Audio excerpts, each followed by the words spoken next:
कल क्या करवाया था? कुछ क्वेश्चंस करवाए थे, कुछ यूसेज करवा दिए थे प्रीपोजिशन के। अच्छा, आज है ना और थोड़ा सा इस पे टाइम लगा देते हैं अपने प्रीपोजिशन पर ही।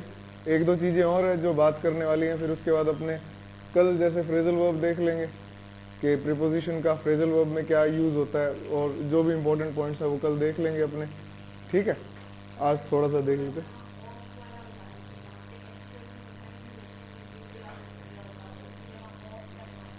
विद की जगह पे ऑफ।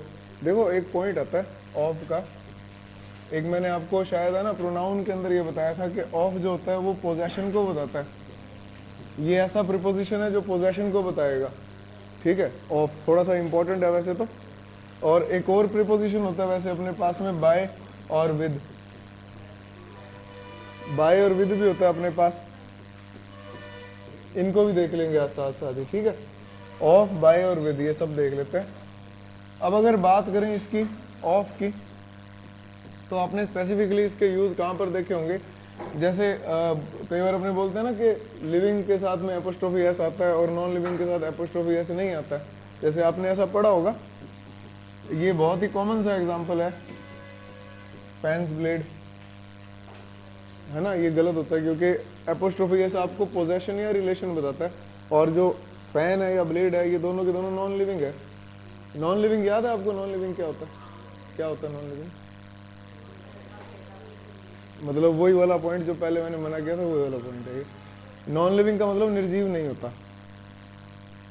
ठीक है, जैसे इसको अपने ऐसे पढ़ लेते हैं कि नॉन लिविंग का मतलब निर्जीव और लिविंग का मतलब जिसमें जान है, वो ऐसा नहीं होता। नॉन लिविंग का मतलब ये होता है जिसका पर्सोनिफिकेशन नहीं हो सकता, और लिविंग का मतलब ये होता है जिसका पर्सोनिफिकेशन होता है। ठीक है, अब पर्सोनिफिकेशन किसका नहीं हो सकता? एक तो वो जिनमें जान नहीं है, और पर्सोनिफिकेशन हो किसका सकता है? उनका भी हो सकता है जिनमें जान नहीं है। ऐसा होता है, समझ नहीं आई ये बात? पर्सोनिफिकेशन का मतलब ये होगा कि आप किसी चीज को किस प्रकार से कंसीडर कर रहे हो, एज अ पर्सन आप उसको देखते हो, तो पर्सोनिफिकेशन हो गया उसका। जैसे सूरज देवता है अपने, उनमें जान है क्या? वैसे तो साइंटिफिकली अभी तक पता नहीं है कि नहीं है, लेकिन वैसे ये माना जाता है कि उसमें उनमें जान नहीं है। लेकिन हमारी भारतीय संस्कृति के हिसाब से या फिर अपने वैसे इंग्लिश ग्रामर के हिसाब से देखें तो सन के साथ में द भी लगा दिया जाता है, और फिर अपने उस सन को ही मानते हैं, पूजते हैं, अपने सूर्य देवता बोलते हैं, ये माना जाता है। ऐसा पर्सोनिफिकेशन हो गया उनका, तो उसके उनके लिए ही आ गया। जैसे अपने बात करें डॉग की, किसी जानवर की बात करें, तो जानवर जो होता है लिविंग होता है कि नॉन लिविंग होता है? उसमें जान होती है कि नहीं होती? जान होती है ना, तो वो लिविंग हुआ कि नॉन लिविंग हुआ? वो नॉन लिविंग होता है। ठीक है, जब तक कि वो पालतू नहीं है। डॉग के लिए ही आएगा, शी आएगा, इट आएगा। अब इट कैसे आ गया? क्योंकि वो नॉन लिविंग है। ही या शी तब आता है जब आपने उसका नाम रख दिया, आपने उसको पाल लिया, तब आता है वो। ठीक है, जैसे गाय के लिए ही आएगा, शी आएगा, इट आएगा, जब तक उसको हम पालतू नहीं बनाते। पालतू होती है गाय, तो जैसे आप में से हो सकता है किसी के पास घर में गाय हो, तो गाय का अपने नाम रखते हैं, उस नाम से बुलाते हैं, तो फिर वो आते भी है ना। जैसे पंजाबी में ना गाय का नाम ज़्यादातर राणो रखते हैं। पंजाब साइड में कल्चर है ऐसा कि वो, एक मेरे दोस्त है उसके पास में 3 गाय, तीनों का नाम राणो है, राणो 1 2 3 मान लो। फिर उसके एक और नई राणो होगी, राणो इज बैक। तो वो ऐसे उन्होंने सबका नाम ही राणो रखा हुआ है। तो अपने जैसे यहाँ अपने राजस्थान में रख देते हैं लक्ष्मी, और ऐसे करके नाम रख देते हैं अपने, और वो उस नाम से रिस्पॉन्स भी करती है। तो इसका मतलब उसका पर्सोनिफिकेशन हो गया। ठीक है, तो लिविंग और नॉन लिविंग का मतलब ये है। ऐसे नहीं कि नॉन लिविंग का मतलब वही होगा हमेशा जिसमें जान नहीं है। मैंने आपको पहले भी कहा था कि कुत्ते में जान है या नहीं, उसको छेड़ के देख लो, बता देगा कितनी की जान है ना। अब वो नॉन लिविंग से लिविंग बन जाता है। तो कोई भी नॉन लिविंग जो होगा ना, नॉन लिविंग की बात कर रहा हूं मैं, उसके साथ में एपोस्ट्रोफी एस नहीं आता। अब फैन तो नॉन लिविंग ही रहेगा। अब मान लो कोई जानबूझ के फैन को ऐसे देखे कि ये मेरा फेवरेट फैन है, मान लो एक ही है अभी तो, कि मेरा फेवरेट फैन है, इसको मैंने बहुत प्यार से रखा था, कलर मैंने अपने हाथ से किया था, इसकी वाइंडिंग भी मैंने ही की थी जब ये खराब हो गया था। आप इसका उदाहरण ऐसे मान लो कि नॉन लिविंग में जान, या फिर नॉन लिविंग का पर्सोनिफिकेशन कैसे होता है? किसी महिला के दहेज में आया सामान, उसमें जान होती है, एक तरीके से यही मान लेते हैं। बिल्कुल आप उसके एक स्क्रैच मार के दिखा देना ना, आपका 1 साल खराब हो जाए जिंदगी का, आपको लगेगा इससे बढ़िया तो जेल हो जाती। ये रिकॉर्ड हो रहा है क्या? तो जैसे उदाहरण के तौर पे मेरा एक दोस्त है, उसकी जब शादी हुई थी तो उसको दहेज में पेटी मिली थी। बेटी तो मिली थी, पेटी मिली थी। बेटी किसी और की, खुद की नहीं लेके आई वो साथ में, ठीक है। तो उसको एक पेटी मिली। पेटी समझते हो क्या? पुराने टाइम में पेटियां मिला करती थी। संदूक, बड़ा संदूक तो छोटा होता है, बड़ा संदूक जिसमें 4-5 लाशें आ जाए, इतना बड़ा संदूक होता है, उसको पेटी बोलते हैं। उसको उठा के अंदर लाना, रखना, ऐसे करना बहुत बहुत दिक्कत होती है।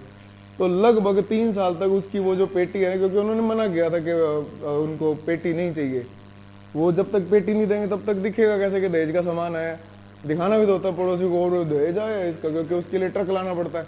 होता उसमें कुछ नहीं है अंदर, कि वही 2-4 उसके वो उस महिला के अपने हाथ से बनाई हुई पेंटिंग, ऐसा दहेज में आता है। एक गुड्डा होता है, 2 गुड्डे होते हैं, एक पे दिल बना होता है, एक का दिल टेढ़ा रखा होता है। वो ऐसा सा, शायद आपने देखा होगा ऐसा, एक कृष्ण जी की उसने अपने हाथ से फोटो बनाई होती है, जिसमें नाक ऐसे होता है उनका, कृष्ण जी का डब्ल्यू बना होता है एक, ऐसे करके। ये सारा उस पेटी में यही चीजें होती है जो छुपा के लाने वाली होती है।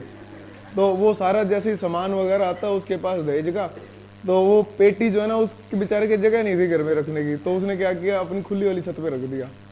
और वो 3 साल तक बारिश धूप वगैरह में वो पेटी ना पड़ी रही उसकी, और पेटी की वो पपड़ियां उतर गई। बाद में जब उन्होंने कोई एक बार मकान लिया, हम लोग देखने गए, तो मैंने देखा कि उसकी जो पेटी थी ना, वो उनके बेडरूम में पड़ी है।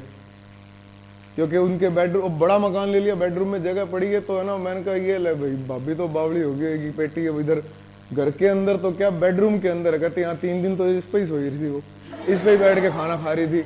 इतना वो खुश हुई, क्यों? क्योंकि अब दहेज का सामान कैसा हो गया, लिविंग हो गया। वो लिविंग है उसके लिए। वो जैसे वो ड्रेसिंग टेबल वगैरह देखते हो आप, वो शीशे वीशे वाली अलमारी होती है जो, वो देखा ही होगा, तो उसमें थोड़ा स्क्रैच आ जाए, बाकी पूरे घर में चाहे जाड़े लगे हों, वो मकड़ियाँ उधर से ही नीचे उतर रही हैं कूद के, इतना जाड़ा नीचे तक आ गया, कूद के ऊपर चढ़ रही है वापस जाड़े पर। लेकिन उस पेटी के कुछ नहीं होगा, वो एकदम चमक रही होगी। वो जो सामान है दहेज वाला, वो चमक रहा होगा एकदम, क्योंकि वो उनके लिए क्या हुआ, लिविंग हो गया। इसका वास्तविक घटनाओं से कोई लेना देना नहीं है, ठीक है। तो फैंस ब्लेड है जैसे, अब इसके अपने तो प्रीपोजिशन पढ़ रहे थे। फैंस ब्लेड को क्या लिखा जाता है? ब्लेड ऑफ फैन होगा। क्यों हुआ ऐसा? इसका पोजेशन नहीं हो सकता, इसका पर्सोनिफिकेशन नहीं हुआ जब तक, तब तक ये नॉन लिविंग रहेगा, और नॉन लिविंग के साथ में एपोस्ट्रोफी एस का यूज नहीं होता। तो क्या ऐसा होगा फिर इस ब्लेड को फैन से कभी कनेक्ट ही नहीं कर पाएंगे? ग्रामर में कह रहा हूँ, वैसे नहीं है तो नट लगा दिए ना। तो ग्रामर में क्या इन दोनों को कनेक्ट नहीं कर पाएंगे? बिल्कुल कर पाएंगे। उसके लिए हमें क्या चाहिएगा? प्रीपोजिशन चाहिएगा। और प्रीपोजिशन में कौन सा? ऑफ। क्योंकि ऑफ प्रीपोजिशन जो होता है वो आपको पार्ट बताता है, हिस्सा बताता है। आप एक चीज देखो कि ब्लेड ऑफ फैन का मतलब ये हुआ कि ये जो फैन का पार्ट है, ये जो ब्लेड है, जैसे अपने बोलते हैं ना टेबल्स लेग, टेबल्स लेग सही है? नहीं है भाई, लेग ऑफ टेबल होगा, क्योंकि वो जो लेग है वो टेबल का एक पार्ट है। उस टेबल का लेग पर ना तो पोजेशन है ना रिलेशन है। वो रिश्ते में टांग लगती है उसकी? नहीं लगती भाई। तो वो उसका हिस्सा है एक, ठीक है। तो ऑफ का एक तो यूज ये वाला होता है, और भी यूजेस हैं इसके। जैसे मान लो आपने प्रोनाउन के अंदर इसको कभी यूज किया होगा। एक मैंने आपको एग्जांपल करवाया था, दिस बुक ऑफ मी कह दो, या फिर आप ऐसे भी लिख सकते हो, दिस बुक ऑफ माइन। अब ऐसे क्यों लिखा गया है ये दिस बुक ऑफ मी या this book of mine? Preposition का यूज हम लोग ऐसे भी करते हैं कि मान लो कोई रूल हमारा गलत हो रहा है, तो आप प्रीपोजिशन का यूज करके वहां पर ऐसे बोलते हैं ना अपने के सेंटेंस में आप ग्रामेटिकल एरर को अवॉइड करते हो, प्रीपोजिशन का यूज कर लो। ये कारक की तरह तो यूज होती है ये सब चीजें। तो इसको कैसे यूज कर सकते हैं अपने, मतलब ऐसे क्यों यूज किया गया? दिस बुक ऑफ मी या दिस बुक ऑफ माइन ही क्यों लिखा गया इसको? हाँ, दोनों सही है, फर्क इतना ही है, दिस बुक ऑफ मी है ना जो, इसके अंदर एक ही बुक है, ठीक है। दिस बुक ऑफ माइन जो है ना, इसका मतलब है कि बहुत सारी बुक्स में से एक बुक है। आपको याद होगा ये माइन जो होता है, इसका मतलब क्या हुआ? माई प्लस नाउन। और यहाँ पर क्योंकि बुक की बात हो रही है तो फिर माई बुक्स है माइन का मतलब। This book of my books, मेरी बुक्स में से ये वाली बुक, इसका मीनिंग ये है। अब अपना मन ये करता है इसको लिखने का कि मैं ऐसे लिख दूं, my this book. My book तो चलो मेरी बुक हो गया, माई दिस बुक का मतलब अपने कहते हैं ना मेरी ये बुक, है ना, बहुत सारी में से किसी एक को बता रहा है, या कईयों का मन ऐसे करने का भी लिखता है, दिस माई बुक।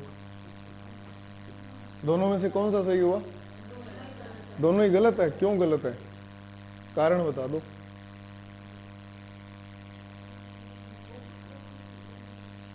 रीजन वो बताना जो मैंने आपको बताया हुआ है। मैं बताता हूँ, चलो दोबारा से। दो डिटर्मिनर्स का यूज किसी एक नाउन के लिए नहीं होता। माई और दिस दोनों डिटर्मिनर्स है ना, तो आप इसको ऐसे लिख सकते हो ना इस तरह से लिख सकते हो। तो जब दो डिटर्मिनर्स का यूज करना पड़ता है ना अपने को, तो ग्रामर का रूल कहता है कि भाई दोनों नहीं आएंगे, लेकिन हमें लिखना भी है कि ये वाली बुक भी बताना है और मेरी वाली बुक ये भी बताना है। आ तो गए दो डिटर्मिनर, तो फिर अपने प्रीपोजिशन ऑफ का यूज कर लेंगे। एक को आपने प्रोनाउन बना दिया और एक को आपने डिटर्मिनर बना दिया।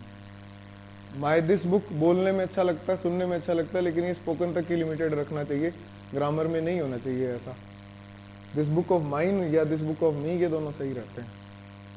ऑफ जो होता है वो आपको हिस्से को बताता है। इसीलिए एक और इस पर प्रीपोजिशन की बात निकल के आती है।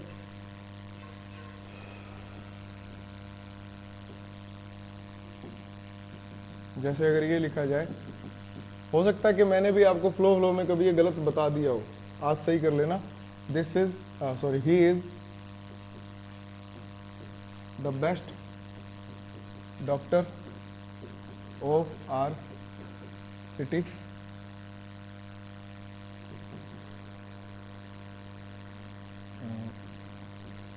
He is the best of the three doctors। दोनों में से कौन सा गलत है?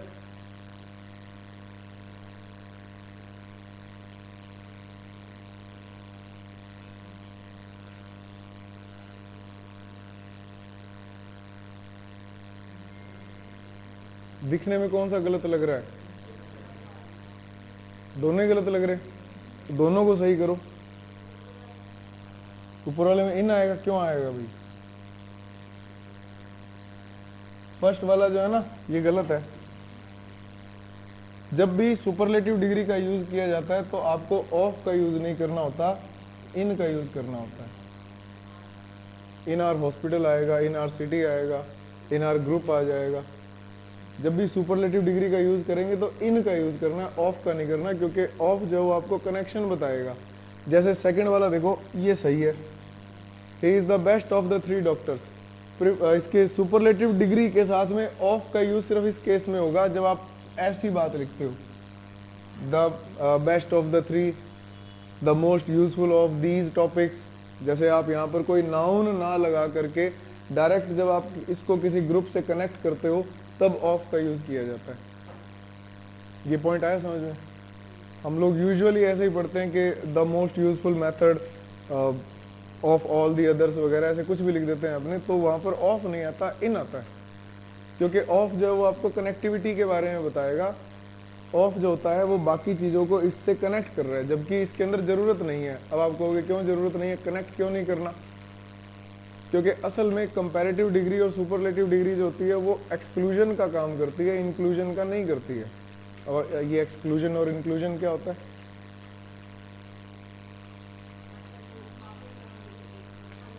अलग करने का भाव। आपने कारक पढ़ा ही होगा, कारक पढ़ा है, वो कर्ता ने कर्म को करण से, फिर एक ऐसे आता ना बीच में एक करण से ब्रैकेट में लिखते थे अपने अलग होने का भाव। तो अलग होने का भाव वो होता क्या है कि आप जब चीजों को एक्सक्लूड करते हो, जैसे एक प्रीपोजिशन होती है ओ डबल एफ, ऑफ। ये ओ एफ जो है ना, ये तो कनेक्ट करता है, ये ओ डबल एफ ये डिस्कनेक्ट करता है। जैसे आपने सुना होगा स्विच ऑफ। स्विच ऑफ वाला एक बार शायद पहले भी बात हुई थी कि ये वो होता है ना, एक वो डायग्राम ऐसे होता है कि ये कुंजी के होती है, फिर ये एक रेजिस्टेंस होता है, फिर ये एक बैटरी आ जाती है इधर, फिर ऐसे ये कौन सी सिचुएशन है? ऑफ की या ऑन की? ऑफ की सिचुएशन है, ये स्विच ऑफ है, क्योंकि देखो अलग हो रखा है ना ये। फिर जब इसको ऐसे कर देते हैं तो ये कुंजी के को दबाने पर करंट आया, ऐसे उसमें प्रैक्टिस आओ प्रयोग करें, तो वो वाला क्या है, ये ऑन की सिचुएशन हो जाती है, इसलिए वो स्विच्ड ऑफ होता है, ओ डबल एफ ऑफ होता है वो। जैसे प्लेन जो होता है वो टेक ऑफ करता है, ये टेक ऑफ होता है, मतलब वो जमीन को छोड़ के ऊपर जाता है। अब मतलब उसको बेड को छोड़ना है कि ऐसा जंप नहीं करना कि बेड पे ही रह जाए कि ठीक है भाई कूदो के ये ले। ऐसे स्विमिंग पूल गए होगे कभी तो जिंदगी में, तो उसमें जो पहली छलांग मारी थी वो वहीं पर ही मारते हैं अपने वापस, ऐसे बस सीधे ऐसे होके खड़े हो जाते हैं। फिर बाद में पीछे से कोई दोस्त आता है जो धक्का वगैरह देता है, फिर अपने वो तैरना या डूबना तो सीख ही जाते हैं उसमें। तो वो जो टेक ऑफ है वो OFF है। जैसे कई बार ऐसे नहीं होता कि मम्मी ने पोछा लगा रखा है तो चप्पल उतार के जानी है कि take off your shoes before entering house, कि अगर आपको घर में घुसना है और जिंदा भी रहना है तो चप्पल उतार के जाना पड़ेगा, ठीक है। वो टेक ऑफ आता है वहां पर है। हाँ, लीव कॉलिंग फ्रॉम, अच्छा फॉलिंग ऑफ भी आ सकता है। देखो ऑफ और फ्रॉम अलग चीजें हैं।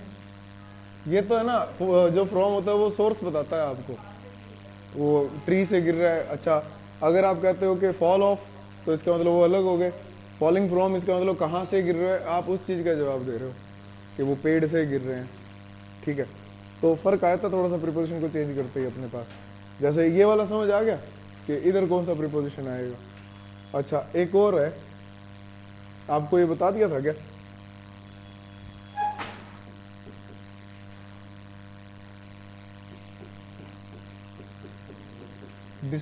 डिस्पाइट एक होता है, इन स्पाइट ऑफ, ये बता दिया था क्या? क्या बात कर रहे हो?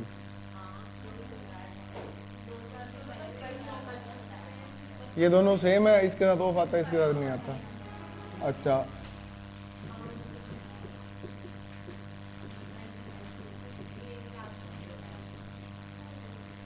दोनों प्रीपोजिशन है, दोनों में क्या फर्क है?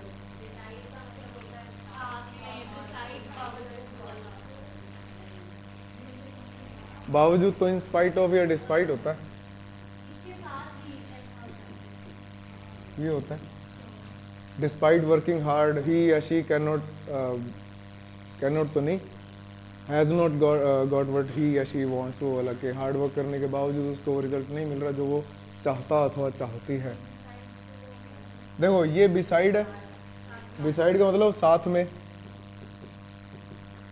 जैसे बी साइड, इससे ऐसे याद रख लो बी साइड, साइड मतलब जगह, और ये जगह की बात कर रहा है साथ में के बगल में। जैसे होता है ना कि SBI बैंक है बिसाइड आर कोचिंग सेंटर, ये पास में SBI बैंक है एक, या फिर कह दें कि ये तो खैर वो डॉक्टर साहब तो बिसाइड में नहीं है, वो तो वो अंडर वाला एक वर्ड आ गया। बिसाइड अपने कह सकते हैं कि पेट्रोल पंप है, बस अड्डा है, वो बिसाइड हो गया, उसके पास में ही है। अच्छा सामने होता बस अड्डा तो अपने कहते हैं ऑपोजिट या इन फ्रंट ऑफ, ये दोनों में से कोई भी आप एक यूज कर सकते हो, ऑपोजिट या फिर इन फ्रंट ऑफ। लेकिन बिसाइड का मतलब पास में है, ठीक है। बिसाइड्स का मतलब क्या होता है? ये अलग करता है कि जोड़ता है? ये जोड़ता है, के अलावा मतलब इन एडिशन टू, इसका मीनिंग होता है इन एडिशन टू, अलावा, इसके। मान लो कोई चीज है तब अपने कहते हैं ना इसके अलावा, और इसके अतिरिक्त, या इसके अलावा और इसके साथ साथ, वो बिसाइड्स होता है, ठीक है। जैसे हाँ वो अपार्ट फ्रॉम होता है, ये जो बिसाइड्स होता है ना, इसका एक सिनोनिम आप लिख सकते हो, ये apart from.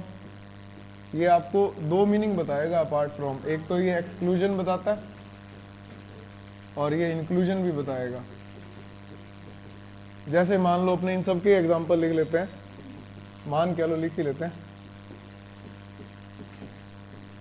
Besides this job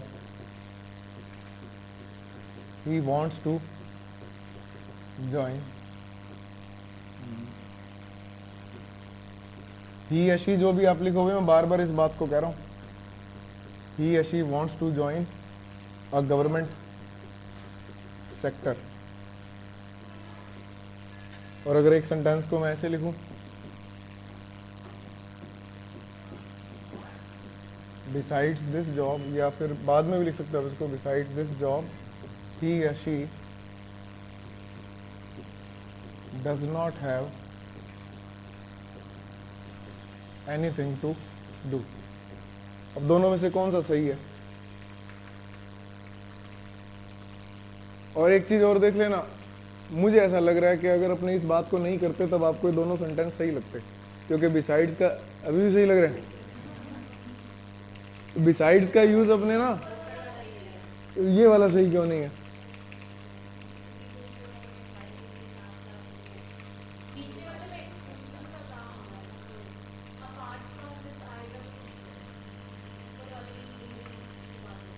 देखो ये वाला जो है बिसाइड्स, ये तो जोड़ रहा है ना, वो कह रहा है कि besides this job he wants to join a government sector. इस जॉब के साथ साथ, इस जॉब के अलावा, इस जॉब के अतिरिक्त, अपार्ट फ्रॉम लगा सकते हो इसके अंदर, इन एडिशन टू लगा सकते हो, क्योंकि वो कह रहा है कि इसमें अलॉन्ग विथ थोड़ा सा अलग हो जाएगा, यहाँ पर इन एडिशन टू जोड़ने का काम कर रहा है। क्या कहता है कि इस जॉब के साथ साथ वो ये भी चाहता है कि एक सरकारी नौकरी लग जाए, छोटा मोटा कहीं कलेक्टर लगा दो चाहे, कोई दिक्कत नहीं है। तो बिसाइड्स दिस जॉब, ये जोड़ रहा है ना दोनों चीजों को, कि ये नौकरी भी चलती रहे साथ साथ, और कहीं पर कोई चाहे कहीं दूर गांव में ही लगा दो, यहाँ से दूर चाहे आप सुरतगढ़ में लगा दो। तो besides this job he wants to join a government sector, ठीक है, इसके साथ साथ एक सरकारी नौकरी भी मिल जाए तो अच्छा रहता। जुड़ गई दो चीजें, इन एडिशन टू हो गया। अच्छा अगर इसकी बात करें तो वो कह रहा है कि भाई कोई जॉब ही नहीं है उसके पास में, तो उधर क्या हुआ, जीरो आ गया, और अगर वहां पर जीरो आ गया तो जीरो से आप जोड़ सकते हो इस चीज को क्या? वो कह रहा है इसके अलावा और कोई काम नहीं है उसके पास, घर जाता है, सो जाता है, अगले दिन उठता है, फिर क्लास लेने आता है, फिर घर जाके फिर सो जाता है, पढ़ता कब है अगले दिन। तो besides this job he does not have anything to do, इस जॉब के अलावा और कोई काम नहीं है। तो यहाँ पर बिसाइड्स नहीं आएगा, ये गलत हो जाएगा। ये गलत इसीलिए हो रहा है क्योंकि ये जीरो के साथ में कोई चीज जुड़नी नहीं है ना। तो यहाँ पर या तो आप लिखो अपार्ट फ्रॉम, या फिर आप लिखो एक्सेप्ट फॉर। एक्सेप्ट जो है ना वो आपको एक्सक्लूजन का काम बताता है। अच्छा एक और लिख सकते हो, बट फॉर दिस जॉब, ये एक्सेप्ट फॉर का ही काम करता है। ये जो बट है ना, ये कंजंक्शन भी होता है, और ये कौन सा टॉपिक चल रहा था, प्रीपोजिशन भी होता है। ये दोनों का काम करता है, लेकिन थोड़ा सा फर्क आता है कि अगर बट कंजंक्शन हुआ तो ये लेकिन बताएगा, दो अपोजिट पोलैरिटी के सेंटेंसेस को जोड़ता है ये। अगर ये प्रीपोजिशन हुआ तो ये एक्सक्लूजन बताएगा। जैसे मैंने आपको एक बार एक एग्जांपल भी करवाया हुआ है, everyone was there but him. उसके अलावा अगर आप ये कहना चाहते हो लेकिन वो नहीं था, तब आपको ऐसे लिखना पड़ेगा, everyone was there but he was not. अच्छा आप उस बट की जगह पे एक्सेप्ट लगा सकते हो, इस बेचारे की जगह मत लगा देना, क्योंकि वो कंजंक्शन है, जो जिसकी जगह पे आएगा वो उसके जैसा ही काम करेगा। अब उसमें वो जो बट है ना वो प्रीपोजिशन है, तो प्रीपोजिशन के बाद में ऑब्जेक्टिव फॉर्म का यूज कर रहे हैं अपने। यहाँ पर ये जो है ना ये कंजंक्शन है, तो कंजंक्शन के साथ में आपने दो क्लॉजेस को जोड़ दिया, ये भी एक क्लॉज है, ये भी एक क्लॉज है, और एक दूसरे का उल्टा मीनिंग दे रहे हैं ये, ठीक है। इसको एडवर्स कंडीशन को जब अपने जोड़ते हैं तो बट से, हाउएवर से, ऑल्दो से, दो से, इन सब चीजों से जोड़ते हैं। तो अपार्ट फ्रॉम की सेंस दे रहा है यहाँ पर आपको ये सेंटेंस, तो आपको बिसाइड्स यूज नहीं करना, या तो अपार्ट फ्रॉम ही यूज करो, या फिर बट फॉर यूज करो, एक्सेप्ट फॉर यूज करो। बिसाइड्स जो होता है ये बेचारा जोड़ने का काम करता है, और दो इन्फॉर्मेशन को जोड़ेगा, ये एक्सक्लूड नहीं करेगा। एक्सक्लूड वाले मत जोड़ देना इसको, ठीक है। ये पॉइंट आ गया समझ। दो तीन है ना सेंटेंस है, बहुत अच्छे सेंटेंस लगे मेरे को, वो अपने देख लेते हैं कि कई आपके वो एरर वाला क्वेश्चन भी तो आ सकता है ना, आते ही हैं। तो प्रीपोजिशन में अपने एरर वाला क्वेश्चन देख लेते हैं एक आधा कोई।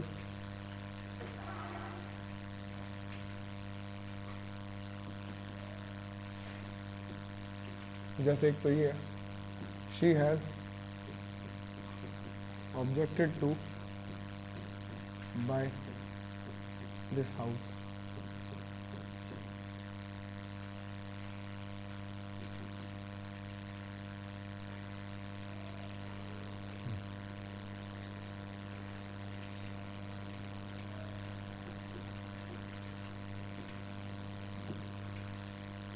they have left their hometown and living in abroad. Okay.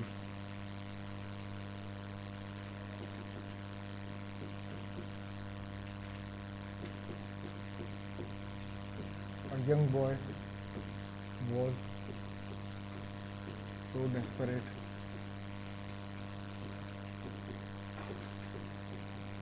to become rich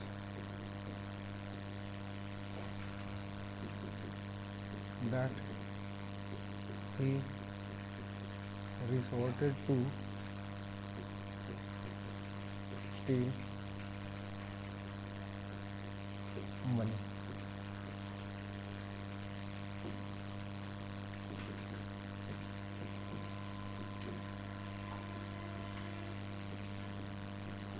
He told about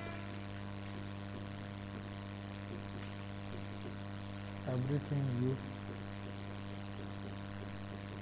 experienced there. ये 4 बकवास का सेंटेंस है, बिल्कुल ही कुछ नहीं है इनमें ऐसा। बढ़िया वाले सेंटेंस इसके बाद मैं करवाऊंगा, जो कि मैंने नकल मार के आज ही तैयार किए हैं, और उसमें अपने देखेंगे कि कैसे सेंटेंस के अंदर एक एक वर्ड को अगर चेंज कर दिया जाता है तो उसका मीनिंग कैसे चेंज हो जाता है। इनमें से सबसे पहले तो आपने बताना कौन सा सेंटेंस सही है, कौन सा गलत है। आप देखो, तब तक मैं थोड़ी नकल मार लेता हूँ।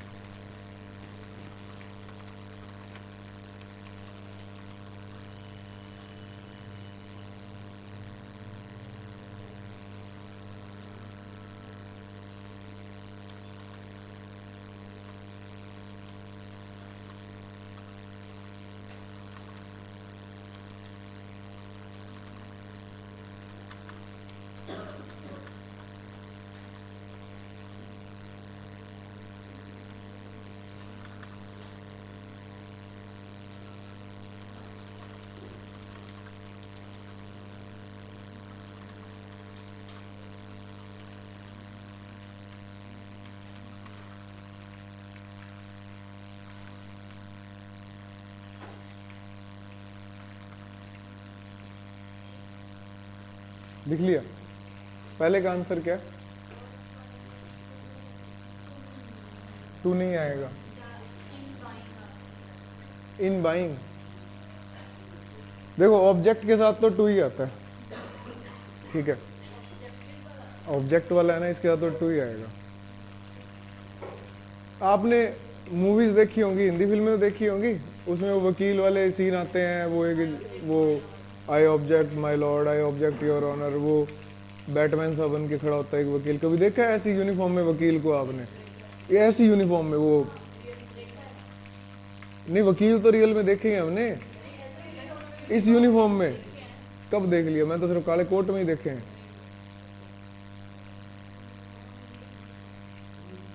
वो ऐसे घुटनों तक मैक्सी पहन के आते हैं वो वाले। अच्छा, यूनिफॉर्म होती है उनकी, चलो ठीक है। शी हैज ऑब्जेक्टेड टू, अब ये ऑब्जेक्ट जो वर्ब होती है ना, वो इंट्रांजिटिव वर्ब होती है, लेकिन टू तो आ गया।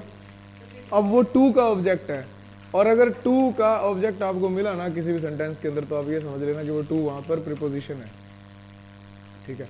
टू के 2 ही तरीके के तो यूज होते हैं, तो 2 + V1 जिसको अपने इन्फिनेटिव बोलते हैं। इन्फिनेटिव पढ़ा है ना आपने, 2 + V1 होता है ना, वो इन्फिनेटिव होता है, या फिर टू जो है वो प्रीपोजिशन होता है। अगर टू प्रीपोजिशन हुआ तो उसके बाद में हमेशा उसका ऑब्जेक्ट आएगा। अब आप ये देखो कि यहाँ पर बाय लिखा हुआ है, बाय क्या होता है? वर्ब होता है ना। तो इसके अंदर टू क्या है?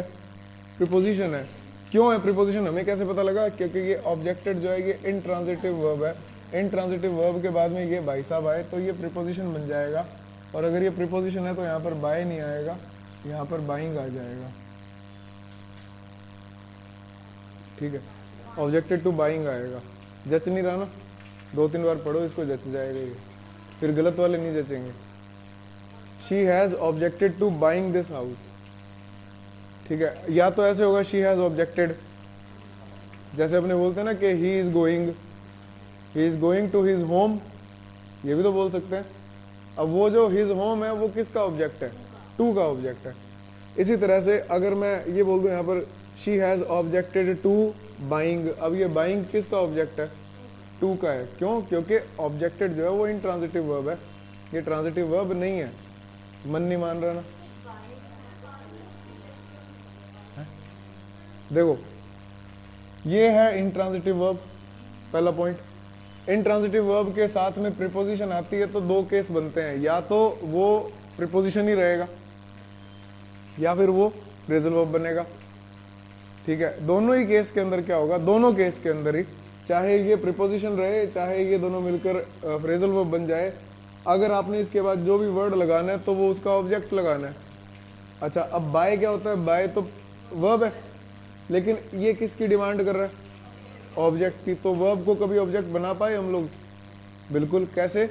जेरेंड बना के उसको, या 2+v1 लगा के। तो 2 तो पहले ही अपने पास में है, तो अपने क्या करेंगे, इसको क्या बना दे? जेरेंड बना देते हैं। तो ये बाइंग जो है वो जेरेंड बन गया इसका।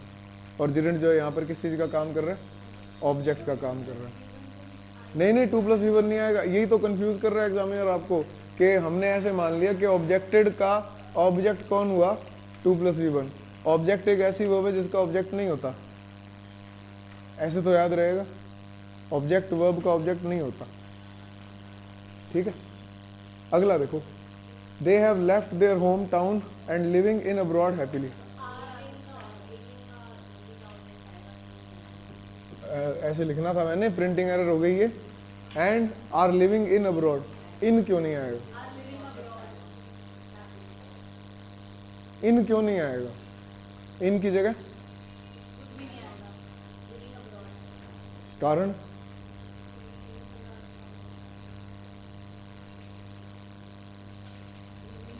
ये एडवर्ब होता है इसलिए नहीं आएगा।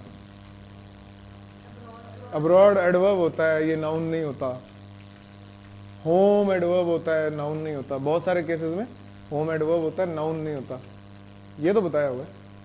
मुझे लगा ये वाला आप बता दोगे, मैंने पहले करवाया हुआ क्वेश्चन। हाँ, वेयर का जवाब है रह रहे हैं। अच्छा, दे आर लिविंग कहाँ? अब्रॉड। कैसे? हैप्पीली। उसके साथ तो प्रीपोजिशन लगाना ही पड़ेगा। तो टू लगा दो, इन लगा दो वहां पर, उसमें तो लिविंग इन यूएसए प्रीपोजिशन के साथ में।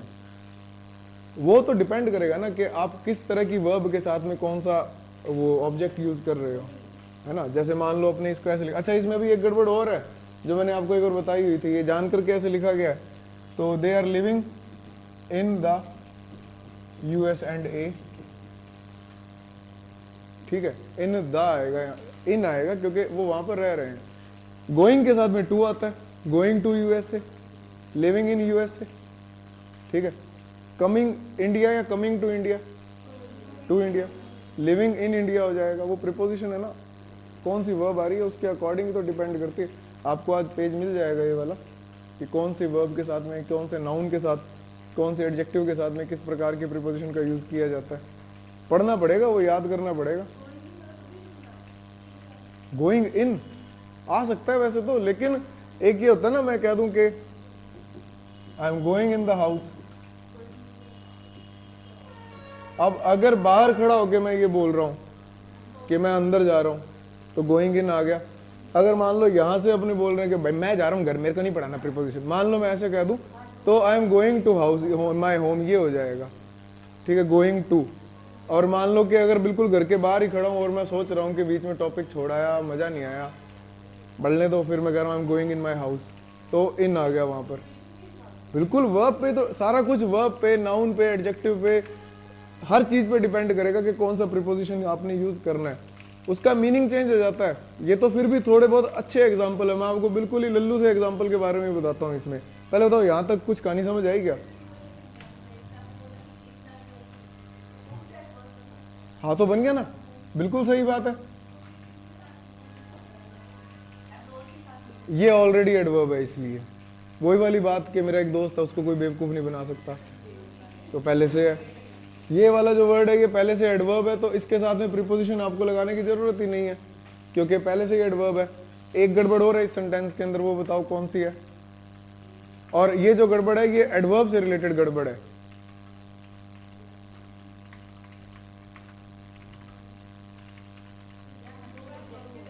ना हैप्पीली एडवर्ब, हैप्पी एडजेक्टिव होता है, एल वाई लगने पर एडजेक्टिव एडवर्ब हो जाता है।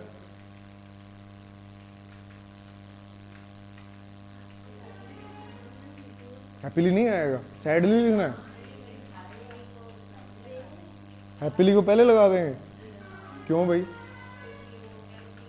वही वाला रूल है, आपको याद है बताया था मोटू पतलू टकलू वाला। दो तीन एडवर्ब जब एक साथ आते हैं तो उन तीन का एक सीक्वेंस होता है।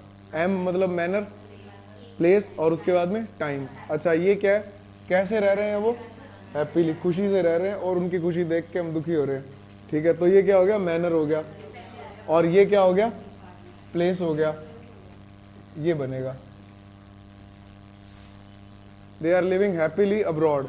अब ये बिल्कुल भी नहीं जचेगा आपको, देख रहा, ये तो फिर भी मन मान रहा था कि मैं यहाँ पर अब्रॉड लगा दूं इन हटा के, लेकिन वो बिल्कुल भी नहीं जच रहा होगा। They are living happily abroad, in abroad मत कर देना। ठीक है जी, डेकोरेशन नहीं करनी होती है सेंटेंस की अपने को कि जो जच रहा है वो लगा देते हैं, ऐसा नहीं करना। वो तो नाउन है बेचारा, नाउन के साथ में इन लगाओ, एट लगाओ, ऑन लगाओ, वो सब आ सकता है।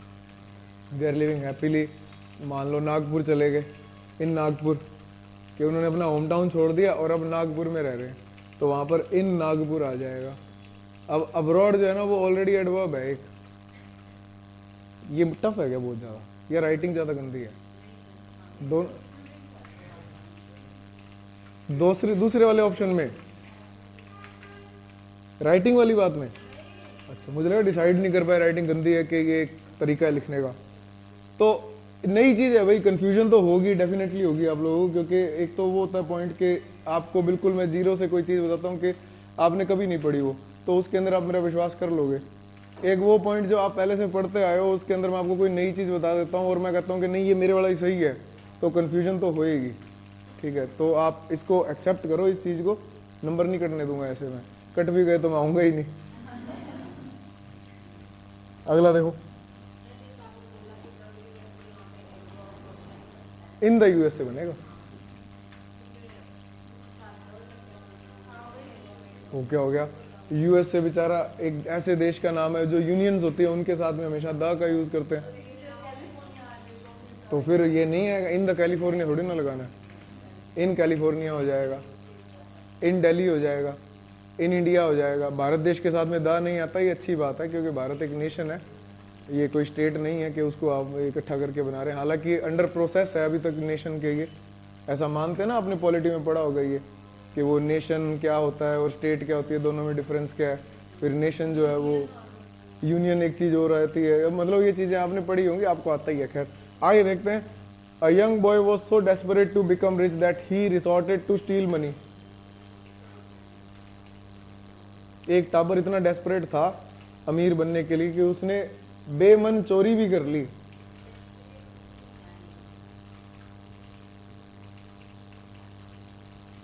सो डेस्परेट बिकम रिच,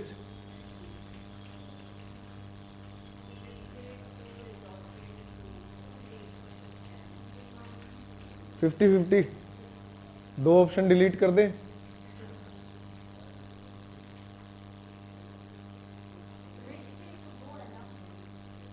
वो कौन? वोल्डेमॉर्ट? अच्छा, हैरी पॉटर भी नहीं देखी?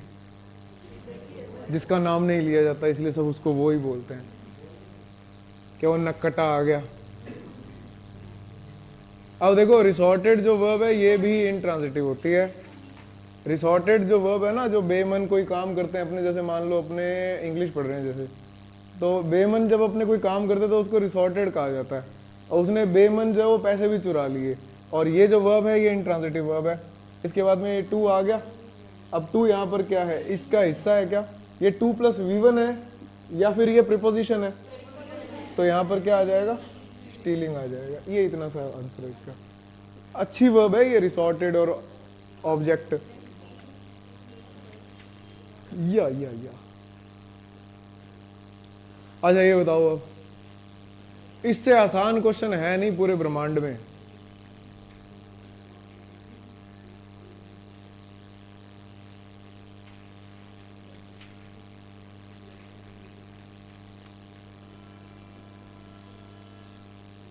है, बता दिया आंसर आपने। टोल्ड नहीं आएगा ये कह रहे हो? वाह भाई वाह।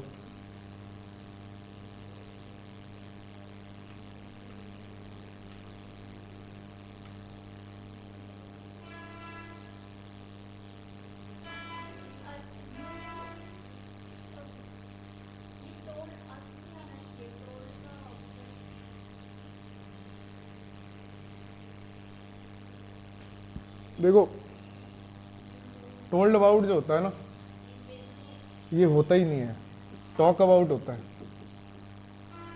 क्योंकि टोल्ड एक ऐसी वर्ब है जिसके बाद में दो ऑब्जेक्ट आ जाते हैं। अगर आपने इसके बाद में एक प्रीपोजिशन लगा दी, अगर प्रीपोजिशन लगा दी, तो इसका मतलब जो इसके बाद आ रहा है वो तो प्रीपोजिशन का ऑब्जेक्ट हो गया, और हमें तो इस वर्ब का ऑब्जेक्ट चाहिए, और वो भी दो। तो अपने क्या करते हैं कि इस टोल्ड को ही हटा देते हैं। टॉक अबाउट होता है कि उसके बारे में बात करना। टोल्ड का तो खुद का मतलब क्या हुआ, बताना। कोई चीज के बारे में अपने बता रहे हैं तो वो टोल्ड हो गया, टेल हो गया। आपको याद है सेड टू और टोल्ड में क्या फर्क है?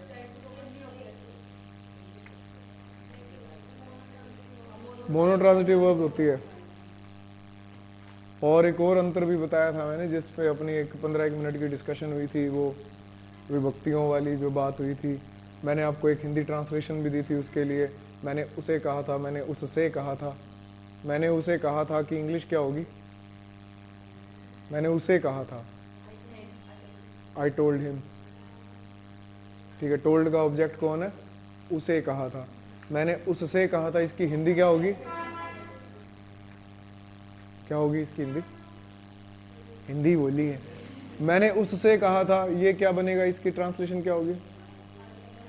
आई said to him. I said to him होता है उससे कहा था। ये जो सेड टू है ना, उसका मतलब हो गया उससे, वो से आ गया उसके अंदर। प्रीपोजिशन का भी तो अपना एक रोल है। प्रीपोजिशन और कुछ नहीं है। हिंदी के अंदर आप जैसे विभक्तियां बोलते हो वो प्रीपोजिशन है। इंग्लिश के अंदर वो का, के, की, था, थी, नहीं, ये तो वर्ब होती है। याद होगा, ये बताया था आपने, वो पढ़ी है ना, क्या नाम है उसका? कारक, कर्ता, ने क्या होता है? विभक्ति मतलब प्रीपोजिशन। कर्म को क्या होता है? विभक्ति मतलब प्रीपोजिशन। तो कारक के अंदर प्रीपोजिशन और नाउन के यूसेज को सिखाया जाता है। अपने तो इंग्लिश पढ़ रहे थे। तो यहाँ पर टॉक अबाउट आएगा, टोल्ड अबाउट या टेल अबाउट नहीं आता। क्या सैड अबाउट हो सकता है? He said about you, he said about you. क्यों नहीं आएगा सैड अबाउट यू? जचने के अलावा कोई और रूल? क्योंकि आपको पता है इंग्लिश हमारी फर्स्ट लैंग्वेज है।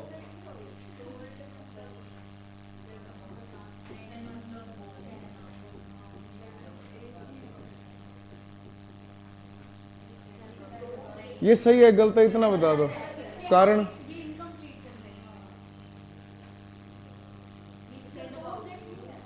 दो।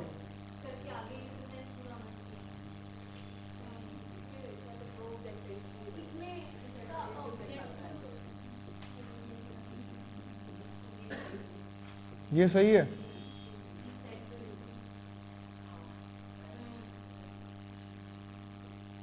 मुझे ऐसे क्यों लग रहा है कि दोबारा से सब कुछ करवाना पड़ेगा? अरे दोनों सही है, दोनों सही है। He said about you, preposition change करी आपने तो इसका मतलब हो गया तुम्हारे बारे में कहा है। ठीक है, ही सेड टू यू, तुमसे कहा है। टोल्ड अबाउट नहीं हो सकता। टोल्ड अबाउट इसलिए नहीं होगा क्योंकि टोल्ड का खुद का एक ऑब्जेक्ट होता है। जब आप ये बताना चाह रहे हो कि भाई तुम्हारे बारे में कहा है, तो आपको सेड लगाना पड़ेगा वहां पर, टोल्ड नहीं लगाना। क्योंकि जब दोनों वर्ब्स का यूज एक जैसा है तो कुछ ना कुछ तो डिफरेंस होगा ही। टोल्ड का, टेल का, जो चाहे आप टेल को या टोल्ड को, इसका खुद का ऑब्जेक्ट होता है, तो इसके साथ में प्रीपोजिशन का यूज नहीं करना होता।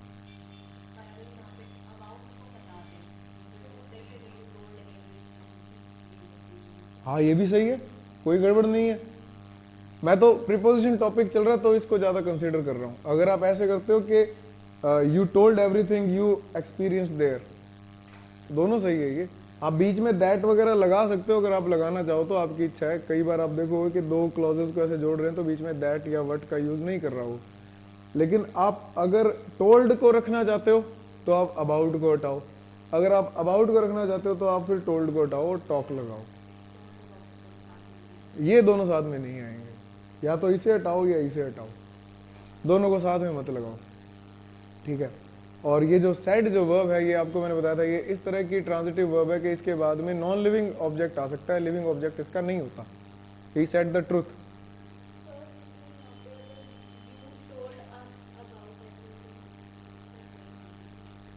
You told us about everything, वो भी सही है। हाँ, दूसरा ऑब्जेक्ट आना जरूरी नहीं है, वैसे ये एक बार पहले ही बताया था, आ सकता है। डायट्रांजिटिव वर्ब के अंदर यही तो था कि एक डायरेक्ट ऑब्जेक्ट होता है कि इनडायरेक्ट होता है, दोनों डायरेक्ट नहीं होते हैं। अच्छा ये बताओ, आपको ये तो पता लग ही गया हो गया, लगभग अपनी 4 महीने से इंग्लिश चल ही रही है। एक सेंटेंस के अंदर आपको पता है कि वर्ब के मैक्सिमम 2 ऑब्जेक्ट हो सकते हैं, एक डायरेक्ट और एक इनडायरेक्ट। तो इसी तरह से एक वर्ब के मैक्सिमम ऑब्जेक्ट कितने हो सकते हैं? जैसे मान लो मैं 10 सब्जेक्ट लगा दूं, क्या ऐसा हो सकता है? सब्जेक्ट कितने होंगे, 2 या 3? एक ही होगा। जैसे मान लो मैं लिख दूं कि राम मोहन एंड श्याम, अब 3 नहीं हो गए ये वाले, कंपाउंड सब्जेक्ट है ये, एक ही सब्जेक्ट है ये। सब्जेक्ट एक ही होता है, चाहे वो कंपाउंड हो चाहे वो सिंपल हो। कंपाउंड का मतलब कॉमा और कंजंक्शन लगा के आपने 2-3 बना दिए उसके अंदर, कि रामुड़ा है, शामुड़ा है और दौड़िया पीड़िया सारे आ गए उसके अंदर, 4 जने हो गए, तो वो कैसा सब्जेक्ट हो गया? कंपाउंड सब्जेक्ट हो गया। लेकिन वो सब्जेक्ट एक ही रहेगा उसके अंदर। ऐसा नहीं है कि जैसे ऑब्जेक्ट 2 तरीके के आगे वैसे सब्जेक्ट भी 2-3 तरीके के आ सकते हैं, नहीं होता ऐसा, वो एक ही है, ठीक है। वो कंपाउंड अपने लिख देते हैं उसके अंदर कि ऐसे कुछ नया बताने के लिए कि देखो मैंने आपको ये बताया, बाकी होता वो एक ही है, ठीक है। एक और देख लो, आप इतनी जिद कर ही रहे हो। जैसे he is going by a bus, he is going in a bus,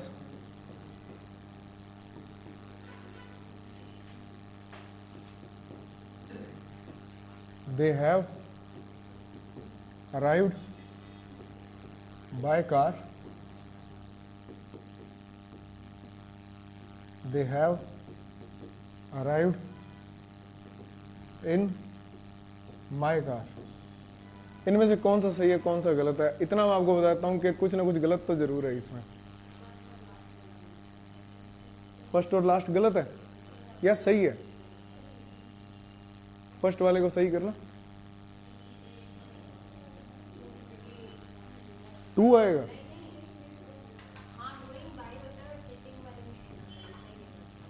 देखो भाई, ये एक बहुत अच्छा यूज है इसका, कि जब गोइंग का यूज करते हैं अपने और उसके बाद में वो व्हीकल लिखते हैं कि किस माध्यम या किस व्हीकल के द्वारा आया है, तो बाय का यूज करते हैं, तो फिर ये नहीं आता बीच में, डिटर्मिनर नहीं आएगा। ही इज गोइंग इन अ बस, ये सही है गलत है? इसको कैसे सही करेंगे? अगर आपने अ बस लिखा है ना, तो इसका मतलब वो बस कोई स्पेसिफिक बस है। स्पेसिफिक का मतलब क्या हो सकता है कि अरे वो तो बस से आ रहा है, ऐसे आप जब इसको बोलते हो ना, एम्फेसाइज करके बात कर रहे हो तब। तो बस, ट्रेन, कोई मान लो शिप है, इन सब के लिए ऑन का यूज करते हैं। ऑन अ बस आता है, इन अ बस नहीं आता। ये याद रखना कंसेप्ट, मतलब जिसके अंदर व्यक्ति पूरा आ जाता है और चल फिर सकता है, ऐसे याद रख लो। ट्रेन में चल सकते हैं भाई, बोलते नहीं ट्रेन में भैया थोड़ा साइड होना, जो वो चल के जा रहे हैं अपने, ठीक है। ट्रेन हो गया, बस हो गया, शिप हो गया, जो बड़े बड़े जो व्हीकल होते हैं उसके लिए ऑन आता है। और तब ऑन आएगा जब ये स्पेसिफिकली आप बता रहे हो किसी चीज को, आप एम्फेसाइज कर रहे हो, और जब ऑन आएगा तो बीच में एक डिटर्मिनर भी आएगा। फिर अगर आपने बाय लगाया तो फिर डिटर्मिनर नहीं आएगा, और तब ये जनरल यूज हो गया इसका, ठीक है। अब ये वाला सही है, कार के लिए इन का यूज करते हैं, किन का? और फिर जब इन लगा दोगे तो यहां पर कोई ना कोई डिटर्मिनर भी आएगा, they have arrived in my car. अब वो स्पेसिफिकली बता रहा है कि बेटा आया भी मेरी कार में है यहाँ पर उधार मांगने, ठीक है, तो इन माई कार आ गया, बाय माई कार नहीं आएगा यहाँ पर। अगर आप यहाँ पर इसको स्पेसिफिक कर रहे हो ना, तो फिर आप लगाओ यहाँ पर इन डिटर्मिनर और व्हीकल, और यहाँ पर व्हीकल कौन से आएगा, यहाँ पर कार, ठीक है। यहाँ पर बाइक भी आ सकता है भाई, यहाँ पर प्लेन नहीं आएगा, प्लेन भी इसमें आएगा, ठीक है, ये प्लेन प्लून जो भी स्पेलिंग इसकी, ठीक है। They have arrived by car, ये तो ठीक है, ये जनरल केस है। लेकिन अगर आपने इन लगा दिया तो फिर डिटर्मिनर भी लगाओ, वो स्पेसिफिक केस हो गया। हाँ ये दोनों सही है, ठीक है। अब अगली क्लास आपकी ज्योग्राफी की है क्या? ठीक है, करो एंजॉय।